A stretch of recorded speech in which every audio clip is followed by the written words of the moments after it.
Bismillahirrahmanirrahim. Assalamualaikum warahmatullahi wabarakatuh. Alhamdulillah ketemu lagi dengan saya Destina Religia Mujahidah di channel Emak Bangsa. Kali ini kita akan membahas tahap perkembangan keluarga yang selanjutnya, yaitu tahap keluarga mengasuh anak awal. Maksudnya kayak gimana sih gitu. Jadi kan kemarin kita ngebahas tentang tahap transisi nih. Oh enggak, awal sekali kita ngebahas tentang siklus perkembangan keluarga.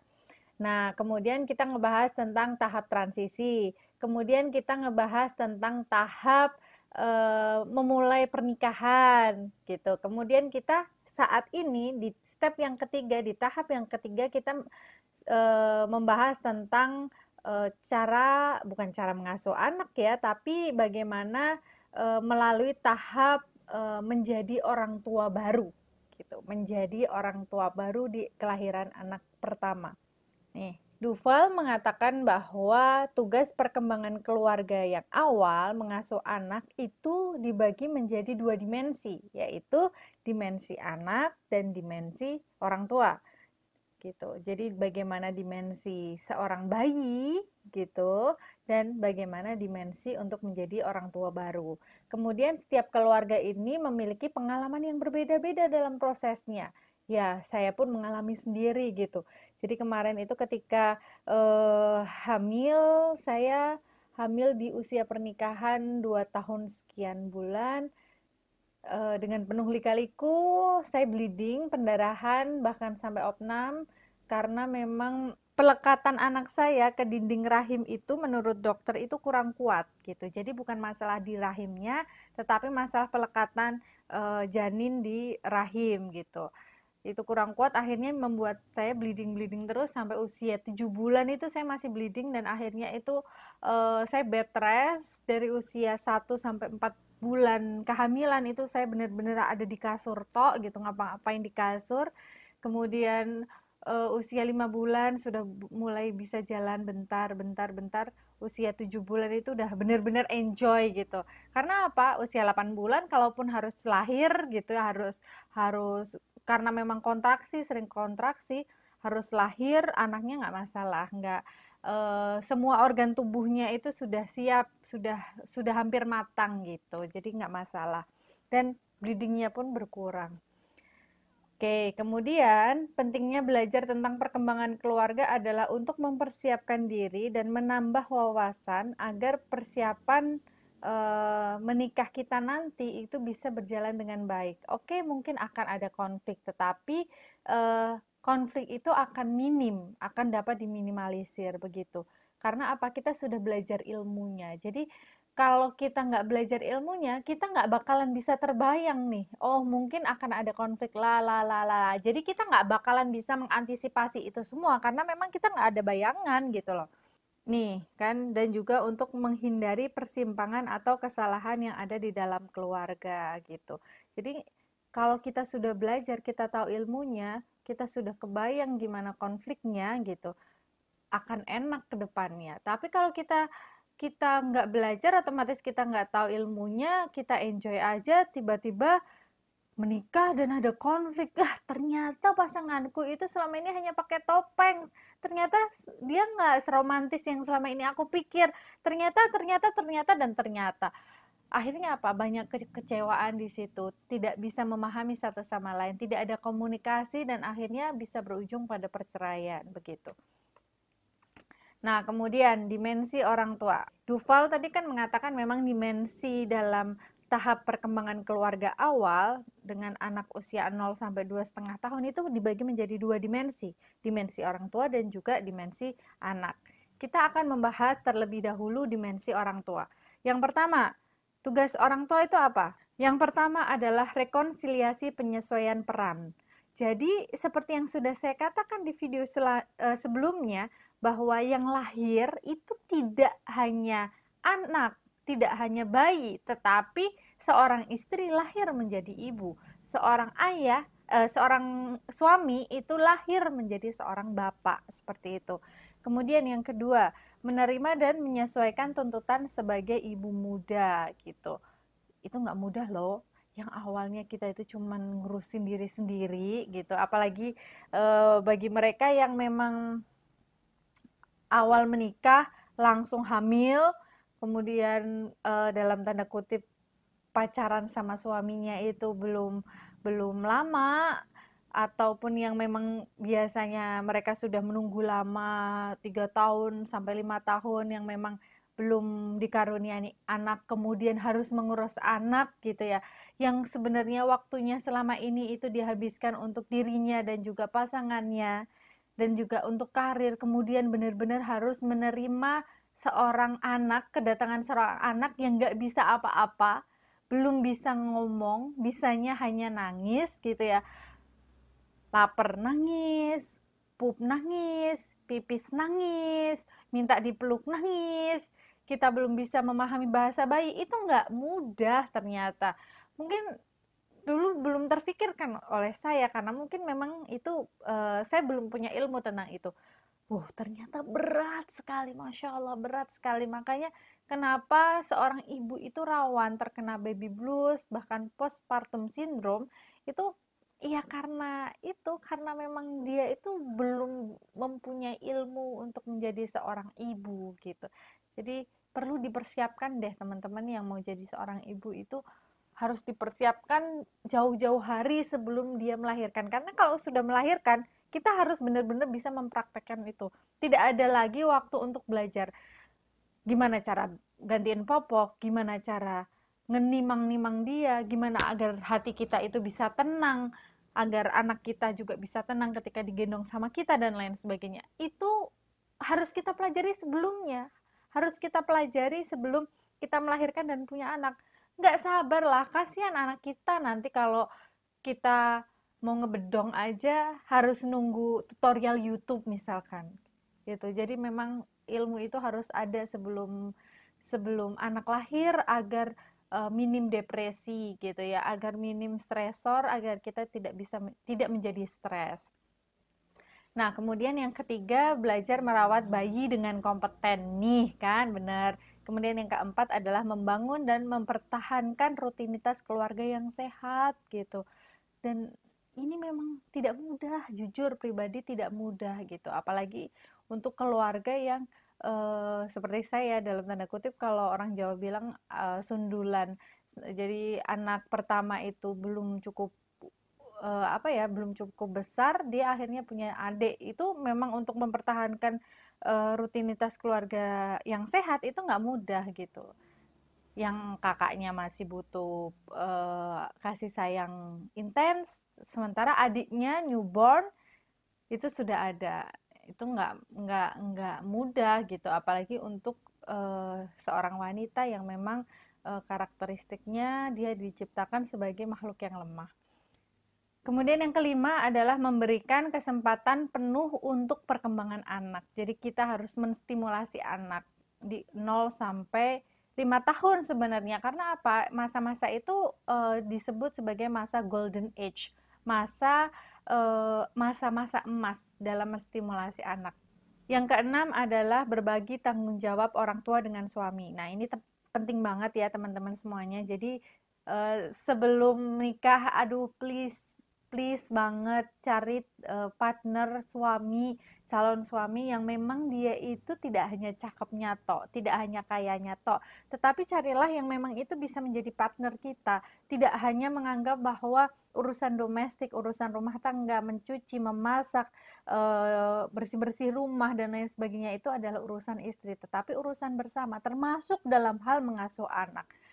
Ini masih ada gitu. Jadi belum luntur budaya manak maca manak masak maca itu kalau di Jawa yang dulunya memang identik dilakukan oleh seorang wanita, why not kalau dilakukan oleh laki-laki juga, karena memang wanita itu butuh untuk dibantu, di wanita itu butuh untuk dimengerti gitu ya. Punten pisan untuk bapak-bapak termasuk kepada bapak bangsa gitu nggih. Saya ucapkan terima kasih atas bantuannya selama ini. Tuh kan diomongin di YouTube, nggak tahu deh ini bakalan diedit apa enggak sama si bapak ya. Kemudian yang ketujuh, mempertahankan hubungan harmonis dengan suami, hubungan yang romantis dengan suami. Jadi karena memang kelahiran anak itu menyita banyak waktu seorang ibu karena anak memang benar-benar dependen sama ibu. 2 jam sekali dia nyusu gitu karena apa lambungnya masih kecil. Kemudian belum lagi dia nanti pipis, belum lagi nanti pupuknya bayi itu yang memang sehari bisa beberapa kali nggak cuma sekali doang itu bener-bener menyita waktu akhirnya apa nggak sempet nih ngobrol sama suami romantisan sama suami sama pasangan gitu padahal itu sebenarnya juga merupakan apa ya refreshing tersendiri menurut saya pribadi. Eh, Bercanda bersenda gurau dengan suami dengan pasangan itu bisa menjadi obat dikala kita stres penat dengan rutinitas keseharian kita baik itu dalam mengurus anak maupun dalam hal pekerjaan begitu. Kemudian yang kedelapan adalah membuat penyesuaian yang memuaskan dengan realitas kehidupan. Jadi kita harus beradaptasi dengan lingkungan. Misalnya seperti apa nih? Misalnya sebelum kita melahirkan atau ketika kita gadis aja deh, ketika kita masih single aja deh gitu. Kita adalah orang yang benar-benar perfeksionis sekali, benar-benar orang yang clean, yang bersih sekali gitu.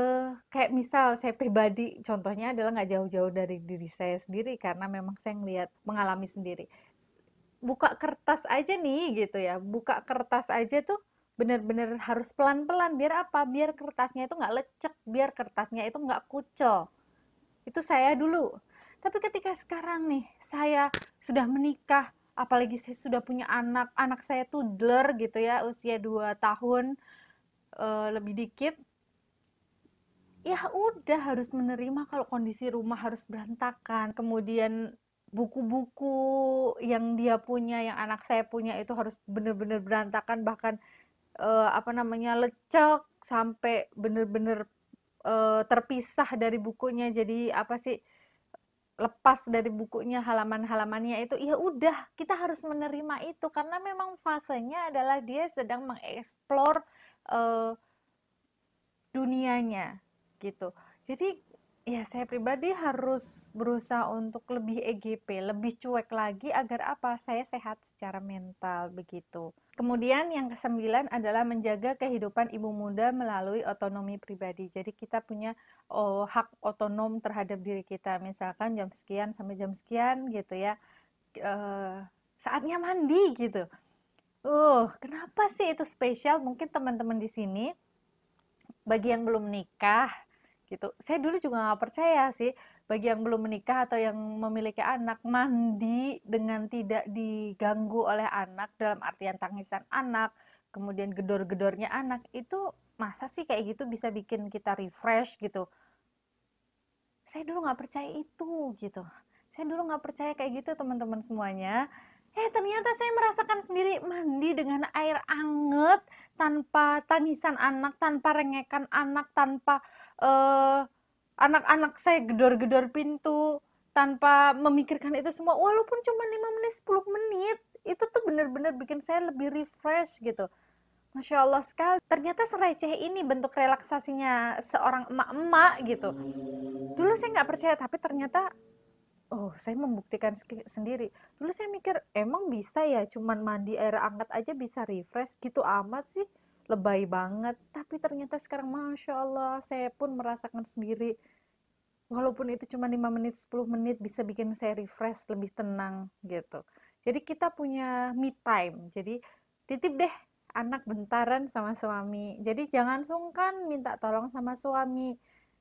Ngobrol deh sama suami. Mungkin memang ibu-ibu di sini, mama di sini sebagian ada yang suaminya itu kurang mengerti masalah-masalah domestik istri, masalah pekerjaan rumah tangga gitu ya.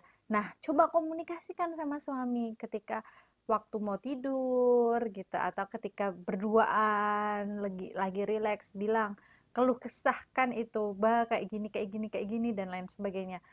Dan ketika suami, saya rasa pribadi ya, ketika suami memang benar-benar cinta, kemudian kita bukan menuntut, tapi memang kita curhat. Karena apa? Sejatinya laki-laki itu punya kecenderungan suka kalau dia itu dianggap lebih tinggi dari kita gitu. Jadi ketika dia bisa mengayomi, fitrahnya laki-laki itu adalah ketika dia bisa mengayomi, maka hatinya itu akan tenang gitu. Dia itu akan merasa puas, memiliki kepuasan batin tersendiri gitu. Jadi saya biasanya kayak gitu ke suami, bah titip anak bentar ya, akhirnya kayak gitu ketika memang sudah ada predisposisi terlebih dahulu ke suami, titip anak bentar ya, saya mandi dulu 15 menit, soalnya sambil keramas, Masya Allah sekali itu mandi dengan air hangat, subhanallah, ternyata bisa merefresh otak, pikiran, dan hati, jadi lebih tenang. Kemudian yang ke-10, tugasnya adalah mengeksplorasi dan mengembangkan rasa syukur terhadap keluarga. Karena apa? Sejatinya saya pribadi merasakan bahwa nunggu anak, mendapatkan anak ini nggak mudah. Anak pertama saya itu lahir dengan memang di usia pernikahan 2,5 tahun yang mungkin bagi sebagian orang bentar itu gitu, tapi perjuangan saya untuk mendapatkan dia, saya harus benar-benar bed rest di tempat tidur, ketika saya miring ke kanan atau miring ke kiri sedikit saja, terlalu ekstrim saja saya langsung pendarahan, dan memang itu Masya Allah sekali perjuangannya, sampai punggung saya itu, kulit punggung saya itu ngelupas gitu, saking saya hanya bisa tidur selama 5 bulan itu perjuangan untuk dapat anak loh. Jadi ketika kita, teman-teman semuanya yang lagi aja nikah kemudian langsung dapat hamil, diberi karunia Allah untuk hamil, kamu harus syukuri itu. Jadi saya punya teman-teman di luar sana yang menamai komunitas mereka sebagai pejuang garis 2. Dia sudah bayi tabung 2-3 kali dan itu memang memakan banyak waktu, memakan banyak dana, hartanya, sampai ada yang jual mobil karena dia benar-benar pengen punya anak. Jadi syukuri anakmu itu dalam tanda kutip senakal apapun dia, seaktif apapun dia gitu. Syukuri itu karena di luar sana banyak sekali yang ingin memiliki anak. Sama dengan saya juga, sesakit apapun punggung saya sampai ngelupas-ngelupas itu, saya harus tahan itu. Karena apa? Di luar sana banyak sekali orang yang pingin punya anak tetapi belum diberikan kepercayaan oleh Allah untuk memiliki anak. Ketika saya opnam dulu di usia 3 bulan kehamilan, saya bilang sama suami saya, bah saya nggak kuat, sakit sekali gitu, karena memang benar-benar sakit. Itu rasanya ketika itu tuh benar-benar rasanya tuh sampai kayak orang, sama orang melahirkan saja lebih sakit itu, bah sakit banget. Kalau orang melahirkan itu kan kontraksi kan berapa menit sekali kontraksi, kemudian nggak kontraksi, habis itu kontraksi lagi, nggak kontraksi, itu menurut saya pribadi ya. Tapi ini tuh bener-bener dari awal sampai akhir sakit banget. Saya sampai bilang ke suami saya, bah sakit bah, saya nggak kuat bah. Saya sampai ngomong kayak gitu, saya nggak kuat bah. Suami saya cuman bilang, sampai berkaca-kaca nih ngomongnya, suami saya sampai bilang, oke, kita minta yang terbaik sama Allah, dan ketika besok kita dimintain pertanggungjawaban atas janin ini, kita bisa mengatakan bahwa kita sudah memperjuangkan janin ini semaksimal mungkin. Jadi jangan sampai kita menyerah, jangan sampai kita putus asa dalam amanah ini gitu. Karena banyak di luar sana yang pengen hamil ternyata tidak bisa hamil sampai sekarang, bahkan sampai dia tiada gitu. Dan prinsip saya dan suami, anak itu kan adalah tabungan investasi kita di akhirat. Jadi sangat, dalam tanda kutip, sangat rugi sekali ketika kita harus menyia-nyiakan anak gitu. Karena dia bisa menjadi pemberat amal kita di akhirat. Itu yang itu pribadi yang mendorong suami saya untuk ayo kita tetap harus berjuang untuk anak kita, karena ini investasi kita ke depan, dalam tanda kutip seperti itu. Dari situ saya oke, bismillah mbak, bisa bismillah, dan alhamdulillah saya bisa melahirkan anak itu dengan selamat, walaupun mungkin harus melalui tahap yang nggak mudah sekali. Sakitnya itu melebihi sakitnya orang melahirkan ketika di opname itu, dan sakitnya punggung yang lupas itu harus benar-benar ditahan dari usia kehamilan 3 bulan sampai 5 bulan itu, Masya Allah sekali. Engapnya minta ampun. Jadi nggak cuman masalah ngap. Jadi teman-teman di sini please syukuri deh kalau kehamilan kalian itu kehamilan yang sehat, kehamilan yang bukan dalam tanda kutip cuman mual-mual ya, karena memang itu juga berat. Tapi di luar sana masih banyak sekali teman-teman yang memang memperjuangkan untuk bisa hamil dengan sehat seperti kalian semua. Hamil anak kedua saya ini pun juga penuh perjuangan karena saya punya sakit jantung. Saturasi oksigen saya 88 sampai 93 itu udah paling bagus banget. Nah, ditakutkan kalau oksigen saya itu berkurang terus, asupan ke janin itu juga berkurang. Dan memang itu tuh nggak mudah gitu. Saya harus lahiran di eh, RSUP, Rumah Sakit Umum Pusat. Di swasta-swasta itu mereka pada nolak saya. Jangankan di puskesmas gitu ya.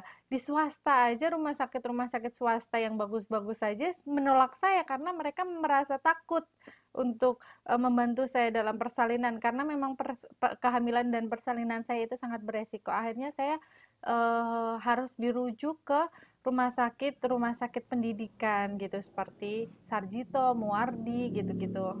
RSST Klaten pun juga menolak karena memang SDM-nya yang tidak mumpuni, untuk beberapa dokter tidak ada di sana. Akhirnya saya harus lahiran di Jogja di rumah sakit pendidikannya UGM gitu. Dan itu nggak mudah banget teman-teman. Please tolong syukuri deh punya anak, walaupun kalau kalian getem-getem, kesel, dongkol sama anak, akhirnya anak dipukul, jangan sampai.